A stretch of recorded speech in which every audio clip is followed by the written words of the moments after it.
Araw. So, noong unang araw po talagang, pati ako mismo sa sarili ko, dahil kung tanong kung paano natin haharapin ang matatag, kung paano tayo magiging matatag. Pero, dumaan po yung first day, second day, at dito na tayo sa third day. So, sabi nga po, pagka pala, napuno na tayo ng mga kaalaman.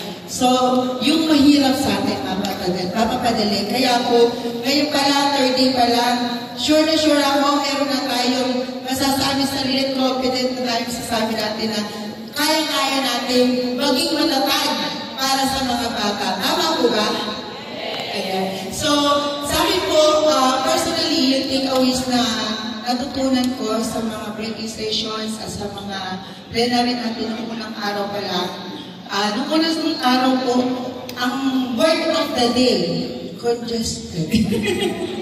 Ayan, sa lahat mo kami congested. So, paano kaya yung Diyos ko? Paano kaya yung from 1,444 down to hundreds na lang po? Paano kaya nangyari yun?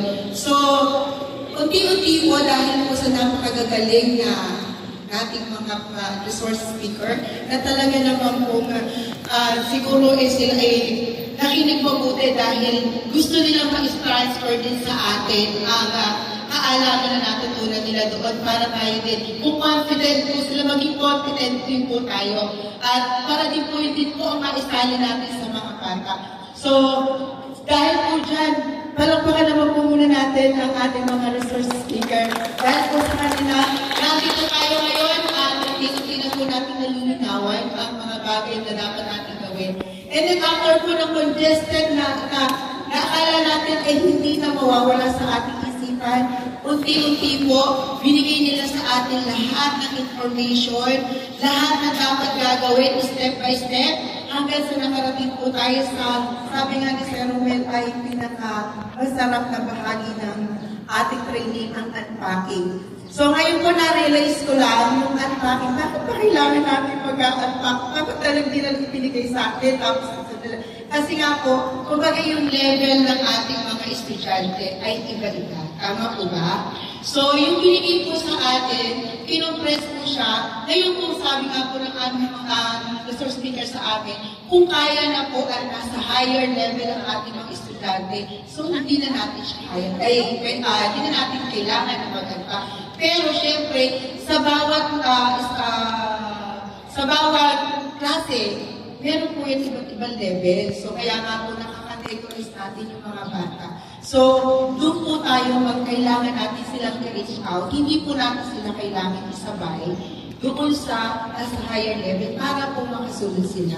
So, kaya po ngayon naintindihan ko na sabi ko, from 1,000 down to 100. Kasi nga po, so binigay muna sila natin, binigay muna nila ang confidence sa atin, tapos binibigyan tayo ngayong kalayaan base sa ating handle ng estudyante kung ano ba ang level ng bata na kailangan muna nilang matutunan. Kaya po natin hihimay-himayin ang mga competencies. So yun po yung isa sa mga natutunan ko doon sa aming breakout session. At hindi lang po doon, so syempre natutunan din po natin ang pakikipag-collaborate.